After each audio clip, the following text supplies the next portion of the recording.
Hi, I'm Emily with Cloth and Paper.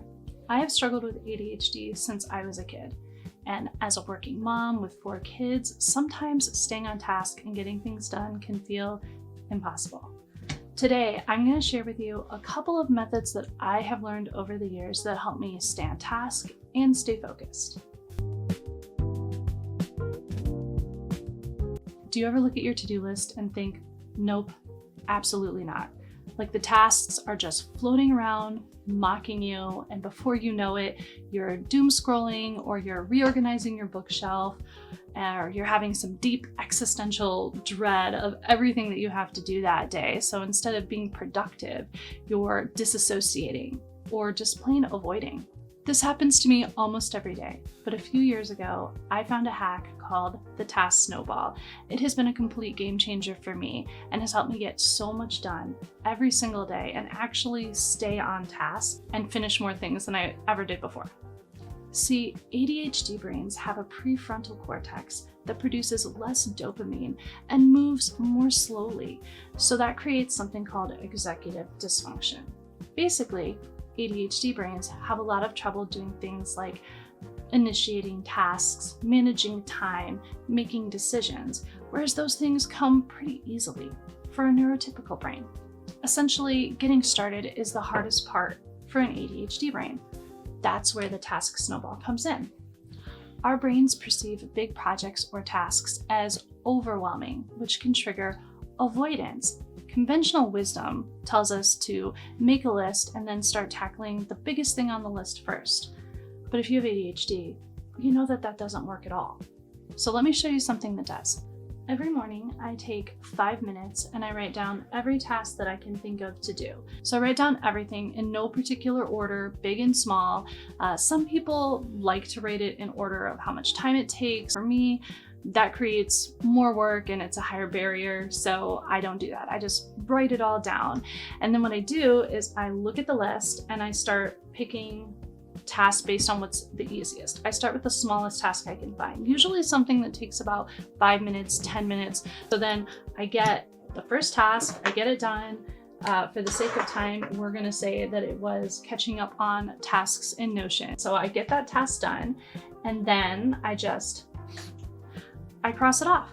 As that dopamine builds up in my brain, it makes those bigger tasks that I would normally avoid for hours or days, it makes those tasks seem less overwhelming. It helps me get into some of those larger tasks because it helps me go into that ADHD hyper-focus mode. And once I get into hyper-focus mode, I'm pretty much unstoppable. Sometimes I'll even take the same method and I will apply it to a larger project.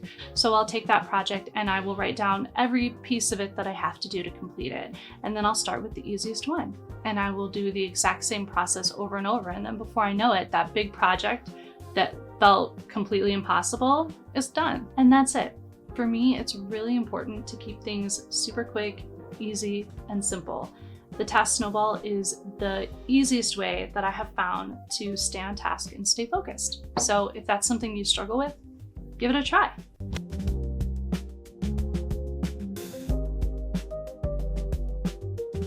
Sometimes I'm sitting in a meeting and I'm trying so hard to focus, but then my brain is like, what if penguins had jobs?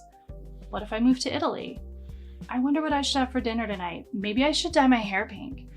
And then before I know it, the meeting is over and I have no idea what was said during that meeting. See, when you have ADHD, a lot of times you also struggle with auditory processing. Our brains are moving so quickly, we've already mentally moved on in the conversation, and it can make it seem like we aren't listening, but really, we're just ahead. That's why things like lectures, meetings, long conversations are difficult and can sometimes be even frustrating. The words are coming at us, but they're just kind of whooshing right by because our brains are not right there syncing up with what's being said. People assume that when you're doodling, you're not paying attention. But science doesn't agree.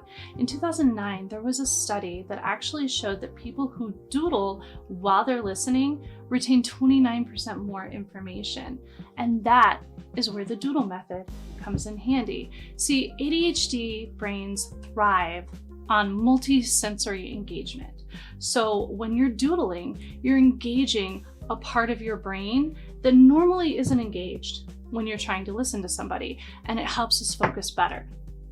Doodling activates your visual, motor, and cognitive processing at the same time, which can help your brain perceive and process words more effectively.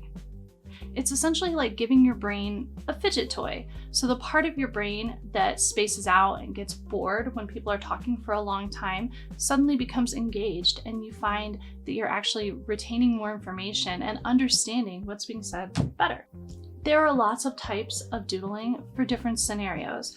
I mainly use different doodles for two types. One is for when I'm trying to do active listening, like in a meeting where I'm expected to give feedback. And then the other, which is the most difficult for me personally, is passive listening. So that would be like a long lecture, or maybe a tutorial, or a meeting where I'm not really speaking or engaging, I'm just there to receive information. For me, those feel impossible. It's very hard to stay focused, especially if it's longer. So that is where I use what I call it the swirl doodle. Basically, it's just like it sounds. Really just whatever you can do that you don't really have to pay attention to. Like right now, I don't have to look at the paper. I'm just swirling, and I'd be able to better understand what somebody is saying. The next type of doodling that I do is what I do when I need to do active listening. For a lot of people with ADHD, the physical act of taking notes or trying to take really in-depth notes can become more of a distraction. And usually for me, I end up with just a whole page of nonsensical chicken scratch that I can't even read. So not only did I not hear what the person was trying to say, but I also have no notes on it because I can't really read what I wrote. So the first thing I will do, I draw a line in the middle because I want to make sure that I have a space where I can write questions or like keywords as I think of them, because another part of ADHD is your need to like interrupt when people are talking, especially if you think of a question or something important bring up. So I draw a line in the middle of the paper, and usually I don't write anything down here until later unless there is something specific that I want to ask up front in the meeting. So usually I'm just doodling. This right here, this has helped me so much, just staying organized in a meeting without getting really distracted. So if you ever catch me drawing random shapes during a meeting, just know that I'm not paying attention. I'm actually listening better than I ever could if I wasn't doing anything. So if you struggle with auditory processing or paying attention, try these methods, see if it works for you. Or if you have something that you've done over the years that works well for you, feel free to drop it in the comments and let us know. I would love to try it out myself.